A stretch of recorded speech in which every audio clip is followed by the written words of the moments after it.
In 1911, Ray Haroon won the first Indianapolis 500 going 75 miles per hour. A century later, the speeds are 200% faster, with speeds at over 227 miles per hour. The first race cars looked like the passenger cars on the city streets at the time. Their engines were under the hood in front of the driver, and a riding mechanic rode in the second seat helping the driver direct traffic during the race. The cars looked similar for the next 25 years. When Wilbur Shaw won the 1937 Indy 500, he was the last driver to win with a riding mechanic along for the ride. In the 1950s, the massive roadsters were offset, with the engine on the left side and the driver's cockpit on the right. The first big change in years came in the early 1960s when the rear engine car came to the speedway. The cars were lower to the ground, had better handling, and were a lot faster. Jim Clark's 1964 pole speed was 7 miles an hour quicker than the year before, ushering in the next era of Indy cars.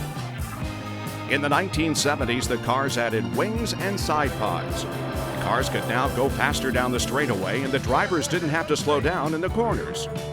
The speeds continue to climb because of the aerodynamic changes. In 1972, Bobby Unser had the top speed at over 195 miles an hour, over 25 miles an hour quicker than his younger brother had run just 2 years earlier. In 1979, the cars began yet another evolution called ground effects. These cars develop aerodynamic downforce, which pushed the cars down onto the track, giving them more grip and better handling over the wings and exterior, a practice that's still used today in Indy cars. Today's Indy cars have so much downforce that they could actually race on the ceiling if you could get them up there. He's on it. In 1996, when turbocharged engines were still allowed, Arie Luyendyk set the record for the fastest speed in Indy history. And it's a new track record. The basic layout remained the same for the next 15 years until 2012 when the new IndyCar was introduced. Using a Venn diagram, let's see how the old car is different from the latest 2018 IndyCar.